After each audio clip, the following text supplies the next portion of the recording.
What's up, fight fans? This is Kurt DeVille with Counter Punch Boxing News. My apologies on my last couple videos, especially the last one concerning Anthony Joshua. And I was driving at the time because I had to be somewhere. I had a deadline to be. But I wanted to get that video out, but I noticed myself it was a lot of wind. So I think I will re-record it and touch on the things I wanted to touch on concerning Anthony Joshua. Okay. Now, the question I asked everybody, where would the heavyweight division be without Anthony Joshua? If you took Anthony Joshua and just subtracted him out of the equation, what would we have? Okay. First, to figure that out, we have to see who he's beat. You know, what was Anthony Joshua to the heavyweight division? He was the unified champion of the world. Okay, so February of 16, he knocks out Charles Martin in 2 rounds. He takes his IBF.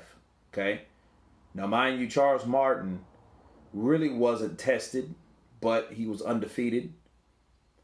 He was a PBC fighter. He was 23-0 with 21 knockouts.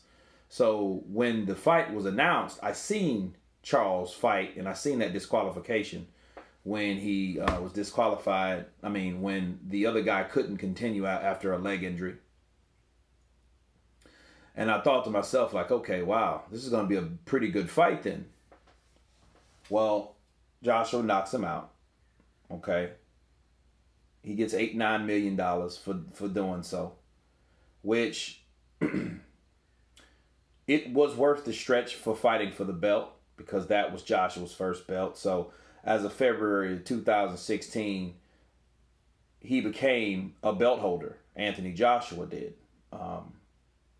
After that, fought Dominic Breazeale. Dominic Breazeale was 17-0 with 15 KOs. Okay.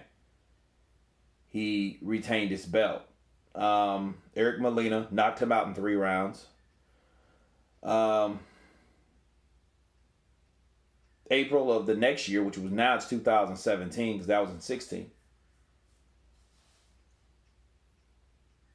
He fights for the WBA vacant title against Vladimir Klitschko. Has one hell of a fight with this guy. And the next year, I mean later on that year, he fought Povetkin. No, sorry. He fought Takam. Then the next year, he fought Parker for the WBO. The WBO now belongs to him too. So he now has 3 belts. IBF, the WBA, he fought Klitschko for, and the WBO. So WBA, the WBO, and the WB and the IBF. Okay, so you have these 3. So if this guy from 2015, December of 15, from February of 16 to the middle of March of 18, so within 2 years, Anthony Joshua obtained 3 belts. 3 belts, fought 3 undefeated, well, not undefeated because Vladimir wasn't undefeated, but beat 2 undefeated guys, Martin, Parker, knocked out Klitschko, which was the cash cow. That was his significance. That's what propelled him. Okay, that's ascended him away from everyone else. And he received 15 million pounds to fight Klitschko. Okay, that was a record high at the time. 15 million pounds is what, about $20 million, $19-20 million. Okay.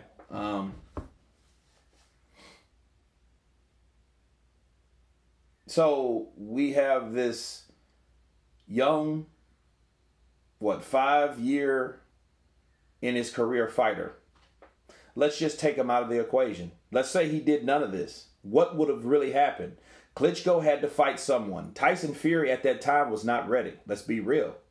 He wasn't ready. He failed the drug test. He wasn't in mental. He was no kind of mental condition. He was in no kind of way ready for a fight with Klitschko. And he knew it. I think he purposely did that because he wasn't ready. He just didn't want that. He had other problems. Okay, so Klitschko would have had to fight somebody. Couldn't fight Deontay, right? Because Deontay just received his belt in, I think, 15. So he goes on and fights. Who would he fight at that time?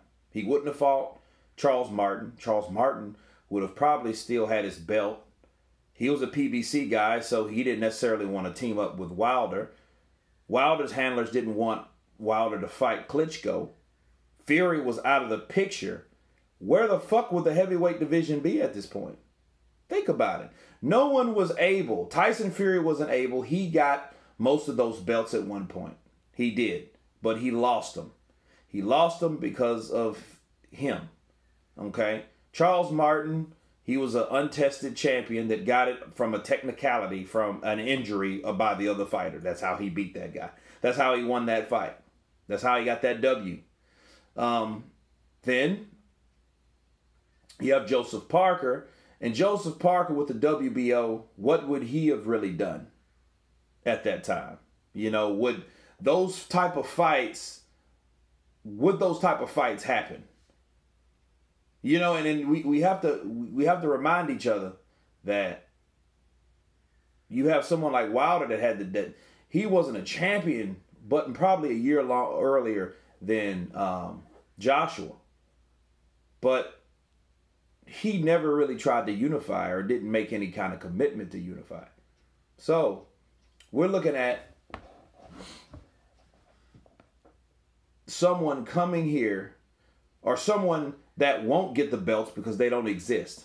Joshua never came to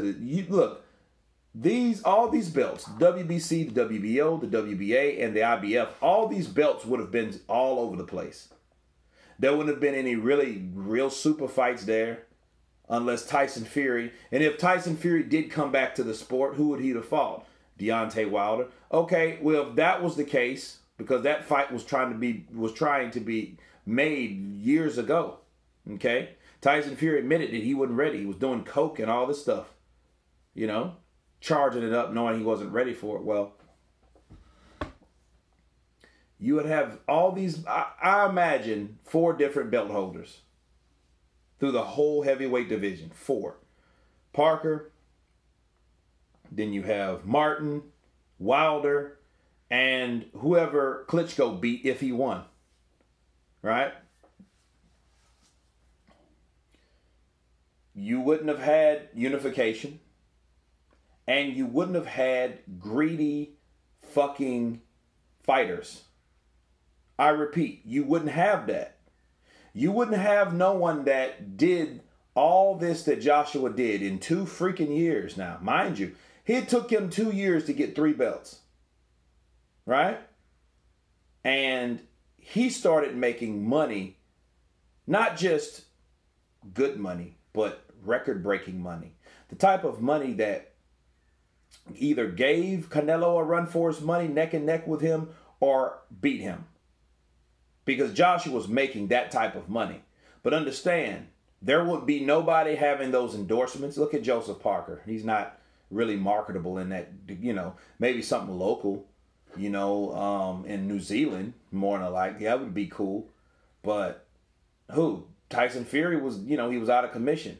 Deontay Wilder, no, he really didn't have that like that. They kept him in the backdrop. They kept him behind the scenes too long. Okay? So there wouldn't have really been anyone that you could make a star in the heavyweight division. You could bank on Tyson Fury. He has personality and all this good stuff. But he wasn't there at the time, people. After he beat Klitschko, that was his claim to fame. He started this thing, but he couldn't continue nor finish. He crumbled due to personal issues and stuff like that. Well, Joshua did. Joshua beat Klitschko. He took out the old king. The king came back for his kingdom, and he was defeated by the young king, the young lion. Anthony Joshua. He did that. That's what caused him to do all this. Now he's undefeated. Then he's still growing. He learned in that fight. He showed heart and grit, right? And that's when the endorsements start rolling in, 12, 13. I think he has, I know, at least 12 endorsements from different people. So they're paying him, okay? And the problem is you have fighters that don't make anywhere near that money. So what you make is your value, people. You're based on what your sales are, based on what your salary is. That's what we have to go on. That's our barometer when it comes to fighters. People need to understand that. For someone to say, hey, oh man, you give me 50-50. Why should I give you 50-50 and you haven't done anything? And the things that you've done has been little to mediocre compared to what I've done. That's just like going to work and you're working at a banquet, right? And you're hosting 30 people. And you're taking care of all these motherfuckers. And you got this one server that ain't doing shit. Probably didn't, helped about 5 out of those 30 tables. And then when it's all said and done and people appreciate what you've done for them, that 25 versus that 5 that person, the other person that was helping you do, he gets 50% of the money. That shit ain't fair. That's exactly what it's like. You want to be compensated for something that you're not worth. And then like I told you guys in the last video, it's not even about the belts. Deontay let the cat out of the bag. He doesn't care about those fucking belts. He cares about that value. And then Deontay's problem is this. Envy's a bitch. When you want to see, and that last negotiation showed us this. When you want to know what another fighter's getting, only to see a compare and contrast, something's wrong. That means it's not even about the dollar amount. It's all about what that other person's getting versus what you're getting. That's why they're so hell-bent, and his handlers are hell-bent on getting 50% of that revenue because they know the value of it. But the real true meaning and the true facts about these negotiations is Deontay Wilder does not deserve 50%. He doesn't deserve that. A lot of fighters don't. Joseph Parker didn't get 50%. Joseph Parker, he was the first one that was like, no, I want more money. Why? Because he's seen the value of the golden goose. The value of the golden goose means, hey, that guy over there makes a lot of damn money. You know what? I want a piece of it. I ain't never had it before, but guess what? I want some now, and this is my opportunity to get it. It's not based on what they've done. It's based on how bad do they want that damn belt that I have. That's all it was. So they're putting that belt up for ransom. Deontay Wilder can say, hey, the WBC belt is the most prestigious belt, but he's not proving that. The sanctioning body itself is not proving that. They're proved to be some shady ass people that are a part of that sanctioning body that runs that commission. That's that. They're really decreasing in value when it comes to the WBC. They're making Ali look bad with Wilder with it, because what they're doing everything they want to do. They're changing their own rules, and they're doing this over here. And then they set deadlines for fights, and then they give another deadline, and then they give another deadline indefinitely. Like, at what point, where are they supposed to draw the line at? However, it comes back to Anthony Joshua doing everything that he's done. And then if he wasn't there, these fighters wouldn't even have the idea. They wouldn't fathom the idea of asking for that amount of money. You know what I mean? That's the problem. Deontay's trying to keep up with the Joneses. Anthony Joshua's the Joneses. He's trying to see what he's doing. Well, what Joshua gonna make? Who gives a fuck? That's not your decision. Why are you asking questions about someone else's salary when you're trying to bargain your own? See, and that was the problem. He had nowhere to bargain at because he knew this motherfuckers are going to get more. Joshua's going to get more than me, and I can't stand that. I hate that fact that this person is getting paid more than I am. This person is worth more than what I am. I'm sorry, he is. He's done more than you have. But if you take that away and Joshua doesn't even exist, you would have Deontay Wilder, right? He would still be making maybe $1 million a fight to this day. Okay? He probably would have got Luis Ortiz because the Luis Ortiz fight at that point without Joshua, it would have meant more to people. So yeah, they would have gave him 2.5, you know? And if it was a good fight like it was, it would have been another 2.5. Now, Tyson Fury still would have came back because he knew, well, Klitschko, or maybe Klitschko wouldn't have retired if he wouldn't beat by Joshua. You see what I'm saying? If Joshua never fought Klitschko on the second fight, Finkel didn't want Deontay to fight Klitschko because they had the same manager, mind you. Well, Deontay would have stayed over here and been fighting the people that he's fought. That had nothing to do with Joshua. So if Joshua didn't exist, well, all you would really have, you would still have Klitschko. Because nobody, I repeat, nobody at that time would be able to beat him or brave enough to think that they can beat him. Because there wasn't anyone left. Maybe Parker might try to fight Klitschko. Maybe. You know what I mean? He might have, but fighting someone like Klitschko, he might get knocked out. So Klitschko would still be the man. But one thing they wouldn't do with Klitschko, they wouldn't try to demand like a massive amount of money because Klitschko, he's well paid, but he's not anywhere near Anthony Joshua's stats and revenue. I'm sorry, he's not. You know, he was the cash. He was the guy that made the heavyweight division dark. You know, so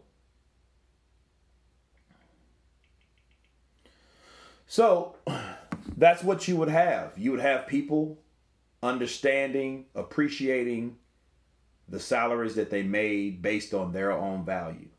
They won't be looking over here and being envious of this man across the sea. Well, he's over here now. He just arrived for training, but they wouldn't have that biting out of the quince, out of the forbidden fruit kind of shit. Their eyes wouldn't be open to see someone that's making that kind of money because that's what brings greed about. Then they're like, well, hey, that's a lottery ticket for us. Let's see what we can get out of this motherfucker that already makes millions. We don't make millions, but you know what? I want to make millions today. And that's it. That's the only thing you can think about. Things would be a lot better for Joshua. Now Joshua is making all that money that makes people envious and is making them greedy. Deontay Wilder has never fathomed $15 million in his fucking life. Before the Fury fight, his net, I believe, was $1,400. His gross was like $1,400. His gross was like $16 million. But that is in 40 fights. This is after the Luis Ortiz fight, mind you. We don't know how much he got for the Fury fight. We know that he was guaranteed, which was $4 million. So that's all we have to go on. And for some strange, stupid-ass reason, they decided to put a cap and a hush-hush on Deontay Wilder's purses. Because they know it was so piss poor. You know what I'm saying? And so I've already debunked that. I've counterpunched that. But if Joshua was not in this equation at all, people would be thankful for what they got. And I'm going to leave you guys with this. Who is the highest paid boxer? Or should I say who was? His name is Floyd Mayweather Jr. If you compare the fight purses that when you fought Floyd gave you enough money to change your life. But guess what? They weren't fucking unappreciative and greedy with Floyd. And in fact, Joshua pays them more than Floyd did. Think about what they offered Deontay Wilder. Who made that type of money when Floyd fought them? I'm not, except Pacquiao, because Pacquiao already had his profile, already pound for pound, already all-time great, A-division champ. Yeah, he deserved that. Everyone except him. What else did they get? Even Canelo. What did Canelo get? What did Canelo Alvarez get in the Floyd Mayweather Jr. fight?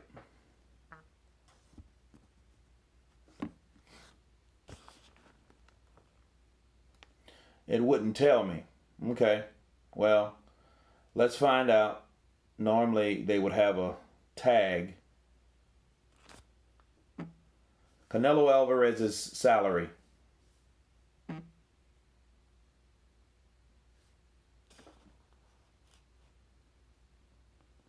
Okay, let's see. Let's see what Canelo Alvarez made in the Floyd fight.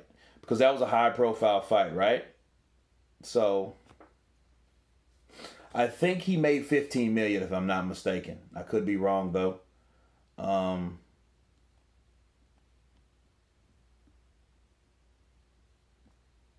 Professional career. Okay, let's see. Light middleweight. Centron, Mosley, Lopez, Trout, Mayweather. Okay, let's see.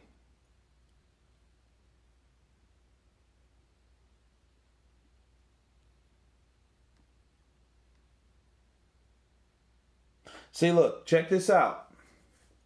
Mayweather earned a guaranteed $41.5 million to Alvarez's $5 million. Okay? That's $5 million that Alvarez received. That is the purse. And guess what? There ain't many other people that made more than that. Most of them, like Maidana, most of them were $3 million. Maidana got another $3 million for the rematch. So he probably got a combined $6 million unless he got a little kickback from the pay-per-view sales. But we know what he got guaranteed. And these fighters were fine with that. Why? Because they're not accustomed to making that type of money. They're not worth that type of money. The only reason they're making that type of money is because they're fighting a guy that makes an extensive amount of money. Right? So all of a sudden, with Anthony Joshua that's making all this money, 15 million pounds, 25 million pounds, 20 million pounds, 18 million pounds, right? Now, Floyd was able to make $40 million and then he could give you $3 million. And nobody says shit. But why is it that Joshua, he wants to offer Deontay Wilder 12.5 and this motherfucker's saying it's slave wages? That's the type of shit that I'm talking about. People are unappreciative. And if Anthony Joshua, again, was not in the equation, people would resort back to this. This is realistic numbers here. Just looked it up for you guys. And that's Canelo Alvarez, mind you. This is before he was a cash cow, sure. But don't get it crazy. He was undefeated at the time. Right? He had beat a lot of those fighters. He beat Mosley. He beat Centron. He beat a lot of guys. Any guy he put in front of him, he got in the shit. Right? And mind you, that was the third highest ranking fight. It beat De La Hoya Mayweather. Okay, so it was De La Hoya Mayweather. Then Mayweather Canelo. Then Pacquiao. No, then Mayweather McGregor. Then Mayweather Pacquiao. Because Pacquiao's still number one. So that even grossed, 2.5, 2.7 million pay-per-view homes. This particular fight that I'm using as an example. Okay? So Floyd didn't do that shit. Nobody said nothing when Floyd did it. Right? So now everyone wants a percentage because they're just shit greedy. So without the heavyweight division, nobody would have took out Klitschko. The heavyweight division would have still been dark. You would have heard of fighters. You really wouldn't have heard of fighters because it was nothing to direct your fucking attention to the heavyweight division. It was nothing to do that. Because as long as we know Klitschko's coming back. Tyson Fury got drunk and high and said fuck it and he retired and did a bunch of bullshit. Now Vladimir's back. He's about to beat the shit out of somebody, get the WBA belt back. Shelly ain't going to want to fight with him and Deontay Wilder, so that won't happen. So Klitschko will still be here until he decides to retire, until he figures, well, Fury ain't going to come back, so I can't avenge that fight, so I might as well retire. Even if that retires, it really wouldn't have meant much because nothing happened in significance. Okay? Tyson boxed Klitschko in a boring-ass fight. Joshua knocked his ass out in an exciting manner. So, if you take away Joshua, there wouldn't be anything. That would be a wrap. That's it. You wouldn't have anything. You would have Joseph Parker, WBA. Who the fuck is that? You know what I mean? Deontay Wilder over here knocking out people that we don't even know. The only way we know Deontay because he's the guy that knocks out people that we never heard of. So we really wouldn't give a shit. All we would really be talking about is the middleweight division, the light heavyweight division, the welterweight division, and some of the lower weight classes. 126, Gary Russell. You know what I mean? Those guys, 122. Rigondeaux, Chocolatito. You know what I mean? Those particular guys we would be focusing on, not the heavyweight division. So to conclude, guys, people wouldn't be so greedy. People really wouldn't look at the heavyweight division. People wouldn't really give a shit. And that's my counterpunch. You guys tell me what you think about this. Of course, I apologize about the first video. It was lengthy just like this one. So a lot of information, a little new information I threw in here. Of course, please subscribe. You guys been counterpunched. Peace.